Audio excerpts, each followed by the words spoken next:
জেনাকারী ব্যভিচারে এ দুনিয়াটা ভরে যেত, এ দুনিয়াটা ভরে যেত।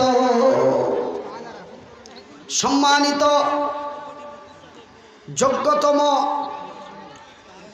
আজকের সভার সভাপতি, আগত উলামা ইকরাম, অত্র এলাকা থেকে ছুটে আসা ইসলাম দরদি ভাই এবং বন্ধুরা, বয়োজ্যেষ্ঠ বাবারা, স্নেহের কচি কচি ছেলেরা, পর্দায় বসে থাকা মা এবং বোনেরা, সর্বাগ্রে ওই মহান স্রষ্টার শুকরিয়া আদায় করি যেই মহান রব্বুল আলামিনের অশেষ কৃপায় আমরা সারা দিন কাজকর্ম করে নিজেকে অসুস্থ ক্লান্ত বোধ মনে না করে আমরা পুনরায় ছুটে এসেছি। সুন্দর সুন্দর বাড়ি, সুন্দরী সুন্দরী নারী, সুন্দর সুন্দর বাড়ি, সুন্দরী সুন্দরী নারী, আরামের ঘুম হারাম করে খোলা আকাশের নিচে বসে আল্লাহ ও তার রসুলের বিধি বিধানের কথা শুনতেছি। তাই একবার মোহাব্বতের ভালোবাসা দিয়ে আমার আল্লাহর শুকরিয়া আদায় করে বলি আলহামদুলিল্লাহ। তারপরে পরে আমাদের ধর্মের গুরু, ধর্মের নেতা, দোজাহানের নবী, নবী মুহাম্মদুর রাসূলুল্লাহ, বলুন সাল্লাল্লাহু আলাইহি ওয়াসাল্লাম। আমার ভাইয়েরা, আমি পবিত্র আল কোরআনের মধ্য থেকে একটাই ছোট্ট আয়াত পাঠ করেছি। সেই আয়াতটিকে সামনে রেখে আমার মূল্যবান টাইমকে লক্ষ্য রেখে আমি আপনাদের কাছ থেকে বিদায় নেব। অমা তৌফিক ইল্লা বিল্লাহ। একবার জোরে বলি আমিন। আমার ভাইয়েরা, আমার বন্ধুরা, আমার আব্বা জানেরা, আমি পবিত্র আল কোরআনের যে আয়াতটা আমি পাঠ করেছি সেখানে মহান স্রষ্টা বলছেন আর রিজালু কাওয়ামুনা আলান নিসা, পুরুষেরা হলো নারীদের সংরক্ষণকারী। আজকে ধরেন আমি উত্তর দিনাজপুরে, পার্শ্ববর্তী ডিস্ট্রিক্ট মালদা, আমি মালদা থেকে উত্তর দিনাজপুর এসছি, তার জন্য হয়তো আমার তেমনটাই সিকিউরিটি নাই। কিন্তু এই যে কালকে যে আমি আগরতলা বিমানবন্দরে নামবো, বারবার করে মেসেজ আসছে, টেলিফোন আসছে, হুজুর আপনি কটায় এয়ারপোর্ট পাইবেন, আর আপনার লাইগা ব্যাটালিয়ান কটা পাঠা লাগবো। ব্যাটালিয়ান বুঝেন? হ্যাঁ, ব্যাটালিয়ান কারে কর? ব্যাটালিয়ান বুঝেন না? পুলিশের মধ্যে যেগুলো সুপার পুলিশ কালো চাদর বেঁধে থাকে, কালো রুমাল বেঁধে থাকে, কোনো গল্পই চলে না, বেশি গ্যাদারিং হলে দিয়ে দেয়, এদেরকেই বলা হয় ব্যাটালিয়ান। তো বলছে যে কি আপনার লাইগা কয়টা ব্যাটালিয়ান পাঠা লাগবো। আমি বলি দেখি আমি তো হরু মানুষ মানে বুঝেন, আমি তো ছোট মানুষ, আমাকেও আবার কেরা কে কইব, আমাকে আবার কে কি বলবো, আমি তো ছোট মানুষ। বলছে না হুজুর, আপনার তো একটা সম্মান আছে, আপনাকে আমরা এয়ারপোর্ট থেকে আমরা ব্যাটালিয়ন দিয়ে সম্বর্ধনা জানিয়ে নিয়ে আসবো, সম্মান জানিয়ে নিয়ে আসবো। সামনে থাকবে ব্যাটালিয়ান গাড়ি, পিছনে আমাদের 22টা বাইক থাকবে। এই যে কয়েকদিন আগে আমি একবার লাইভ দিয়েছিলাম না, প্রায় 48টি বাইক আগা পাছা করে আমাকে 4 চাকায় নিয়ে গেল। তো ভাইজান, এই যে একটা সম্মান, আমাকে তো একটা 12 বছরের ছেলে, 10 বছরের ছেলে আমাকে থাপড়ে লাল করে দেবে না? দেবে। তবে আমি তো কাউরি লড়ে পারবো না, আমি কাউরি মেরে পারবো না। তবে আমার পিছনে ব্যাটালিয়ান সিকিউরিটি দেওয়ার উদ্দেশ্যটাই কি? তার মানে এটা একটা সম্মান, হুজুরের রাস্তায় আইতে যেন কোনো অসুবিধা না হয়, মনিরুদ্দিন ভাইয়ের আসতে যেন কোনো সমস্যা না হয়, অসুবিধা না হয়, তার লাগে আমরা ব্যাটালিয়ান পাঠাইতাছি। কথা বুঝছেন নি? তো আমার ভাইয়েরা, আমার আব্বাজান সোনার চানেরা, আমার ভাইয়েরা, তবে এই যে একটা সম্মান, এই যে একটা ইজ্জত, এই যে একটা মূল্য, ঠ্যাং নাই হাত নাই, অথচ এমনই একটা সম্মান আমার আল্লাহ এই ব্যক্তিটাকে দিয়েছে। তার কারণটা কি? তার কারণটা হলো যে এই মতো লোক তো পৃথিবীর মাটিতে তথা পশ্চিমবঙ্গে প্রায় 1.5 লক্ষেরও বেশি আছে, নাই? কথা বলেন, আছে। কিন্তু 1.5 লক্ষেরও মতো এর চাইতো খাতারনাক ফিজিক্যাল হ্যান্ডিক্যাপ রয়েছে, অথচ মহান স্রষ্টা তারাই কেন সম্মানটা দিলেন? এই জন্যই দিলেন তার ভিতরে আছে আল্লাহর কোরআন। কি আছে? আল্লাহর কোরআন। এই যে একটা সম্মান, এই যে একটা ইজ্জত, এই যে একটা মূল্য, তার কারণটা তো এমনি মহান রব্বুল আলামিন এই পৃথিবীর নারী জাতিকে দিয়েছেন এমনই সম্মান। আর সেই নারীর সম্মানের সুরক্ষা যেন করতে পারে, এই জন্য মহান রব্বুল আলামিন এই পৃথিবীর পুরুষকে শক্তিশালী করে বানিয়েছেন।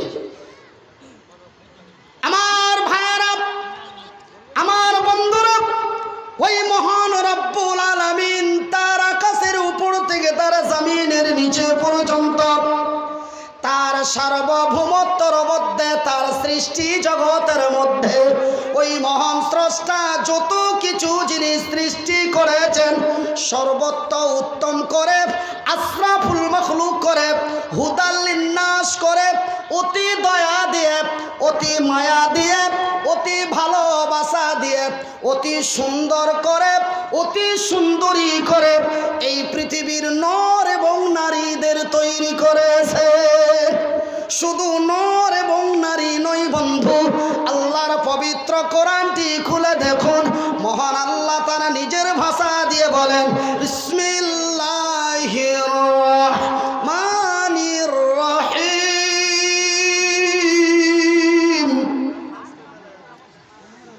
আর-রিজালু কাওয়ামুনা আলান নিসাই বিমা ফাজ্জালাল্লাহু বাযাহুম আলা বাযিউ ওয়া বিমা আনফাকু মিন আমওয়ালিহিম।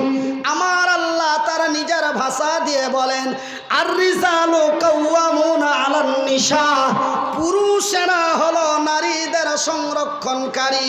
কেননা আমি আল্লাহ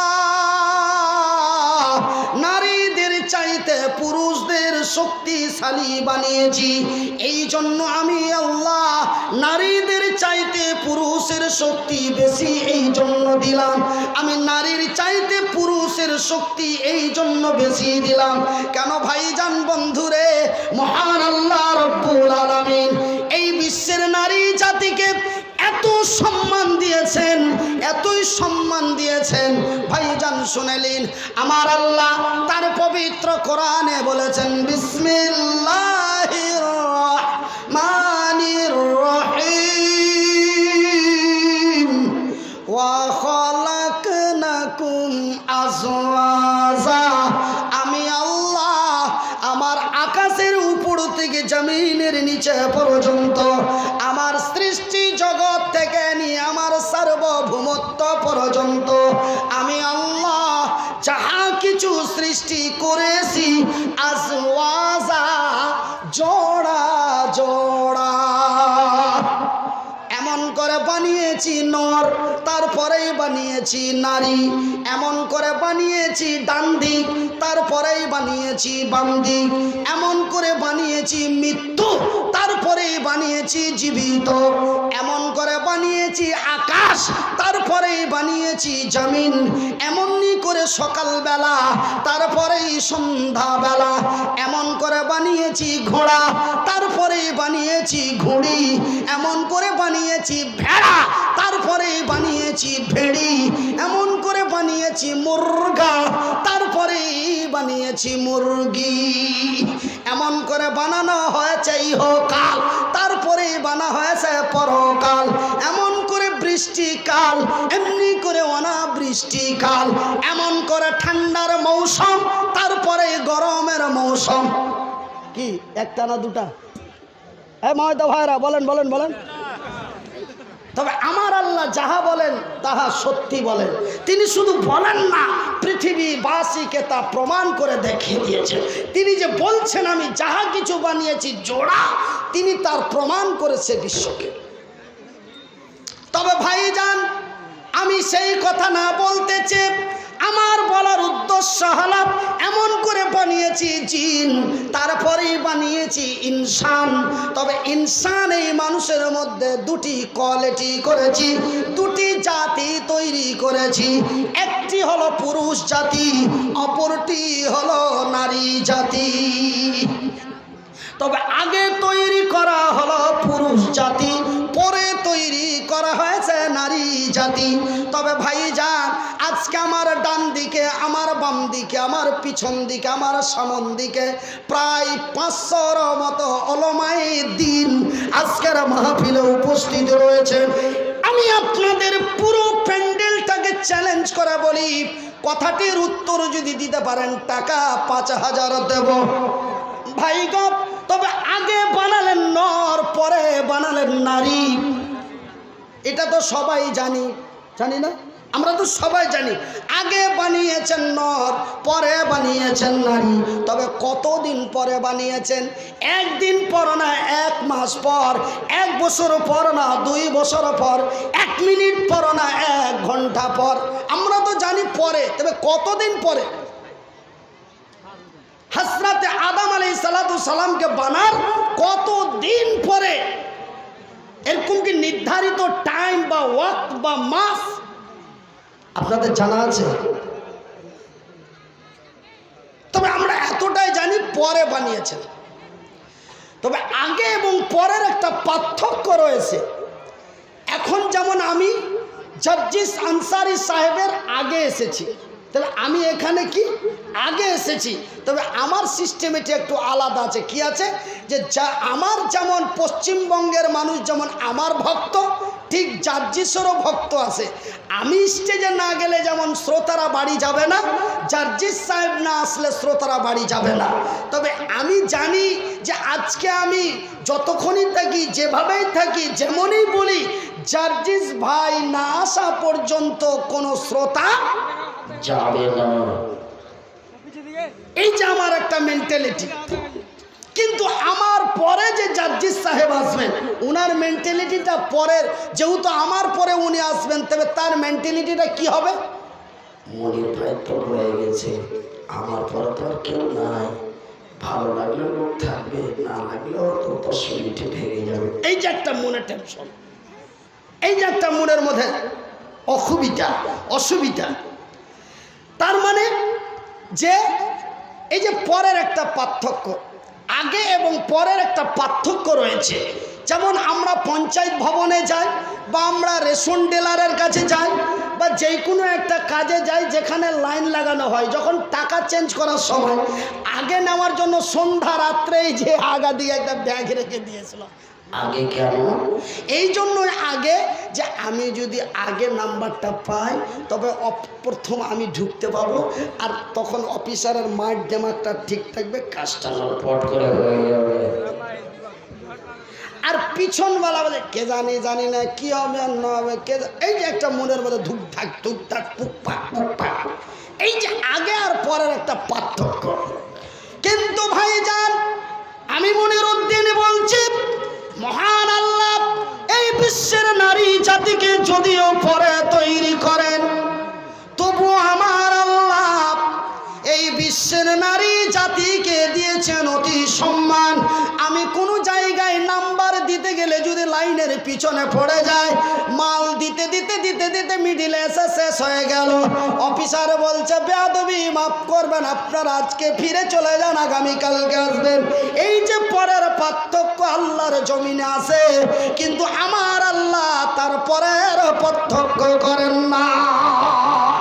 এই বিশ্বের নারী জাতিকে যদিও আমার আল্লাহ পরে তৈরি করেন, তবু আমার আল্লাহ এই বিশ্বের নারী জাতিকে দিয়েছেন অতি সম্মান, যেই সম্মানটি ভাটালের মানুষেরা দিয়েছে। আজকে আপনারা এখানে একটি বিশাল মহিলা বানাত মাদ্রাসা খুলেছেন, কিসের জন্য? আমার মায়েদেরকে, ছোট ছোট মাগুলিকে কোরআনের শিক্ষায় শিক্ষিত করে আমরা তাদের মায়ের সম্মান দেব। ভাইজান বন্ধুরে, রে ভাটলের মানুষেরা, আমি আপনাদের জন্য মাবুদের দরবারে দোয়া করি। রাসূল বলেছেন, সহিহ আল বুখারীর হাদিস। রাসূল বলেছেন মুসাফিরের দোয়া মাবুদের কাছে গ্যারান্টি কবুল হয়। ভাইজান বাড়ি থেকে 4:30টায় বেরিয়ে গেছি, জানি না রে আল্লাহ পুনরায় বাড়ি ফিরে যাব কিনা। আমার ভাইয়ের, আমার বন্ধুরা রে, আমার আব্বা জান সোনার চানেরা রে, আমার শিক্ষিত বুদ্ধিজীবী ভাইয়েরা, মহান রব্বুল আলামিন যদিও এই বিশ্বের নারী জাতিকে পরে তৈরি করেন, তবু আমার আল্লাহ এই বিশ্বের নারী জাতিকে দিয়েছেন অতি সম্মান। নারাই দেখবে। কিন্তু আমাদের ভারতের কেন্দ্রীয় সরকার শ্রী নরেন্দ্র মোদী, তিনি যখন 2014 সালের পূর্বে, যখন আমাদের ভারতীয় মাননীয় প্রধানমন্ত্রী হওয়ার পূর্বে তিনি ভারতবাসীকে বলেছিল, ও ভারতবাসীও, যদি আমি আপনাদের দেশের ক্ষমতায় আসতে পারি তবে আমি এই ভারতবর্ষের নারীদের পূর্ণ সম্মান ফিরিয়ে দেব, বলেছিল না? তারপরে 2019-এ যখন আসতে এলো, 2019-এ মাশাআল্লাহ আদায় করেন। হ্যাঁ আলহামদুলিল্লাহ। এই স্লিপটার জন্য আমি কত আঁকা বাঁকা করছিলাম, এ মামুর বেটারা দিচ্ছে না কেন, আমাকে কালেকশন কর বলে কেন বলছে না। হ্যাঁ আমি খুব মনেওকে নিজেকে নিজে বলতে বলতে, আর আমার হৃদয় যাহা বলে তাহা কাম হইয়া যায়। এখন আলহামদুলিল্লাহ। আমার ভাইয়েরা, আমার বন্ধুরা, তবে ওনারা যদি আমার চাইতো বেশি বুঝতেন, তবে এই স্লিপটা দিতে একটু নিজেকে অন্য মনে করতেন, যে মনিরুদ্দিন ভাই কথাগুলো কোন দিকে নিয়ে যাচ্ছে, আদায়ের দিকে নিয়ে যাচ্ছে না সময় নষ্ট করার দিকে নিয়ে যাচ্ছে। আমার চাইতে যদি গভীর জ্ঞান থাকতেন তবে এই স্লিপটা আমাকে দিতে অসুবিধা মনে করতো, বুঝছেন কি আমার ভাইয়েরা, আমার বন্ধুরা। তবে ভাটলের মা বোনদের, ভাই বন্ধুদের বলবো, মহান রব্বুল আলামিন এই বিশ্বের নারীদেরকে কতই সম্মান দিয়েছেন। এই পৃথিবীর প্রথম মানব হযরত আদম আলাইহিস সালাতু সালামকে আমার আল্লাহ তৈরি করেছেন এক ফাঁকা ময়দান, মরুভূমির মাটিতে। ফাঁকা ময়দান, মরুভূমি, ফাঁকা ময়দানে তৈরি করেছে। কিন্তু আমার আল্লাহ এই বিশ্বের নারী জাতিকে কতই সম্মান দিয়েছেন, এই পৃথিবীর নারী জাতিকে কতই মূল্য দিয়েছেন। আমার আল্লাহ এই পৃথিবীর প্রথম মহিলা হযরত হাওয়া আলাইহিস সালাতু সালামকে আমার আল্লাহ তার জান্নাতের ভিতরে তৈরি করেছে। নারায়ে তাকবীর। তার জান্নাতের ভিতরে, যেই জান্নাত যাব না বলে কোনো লোক নাই।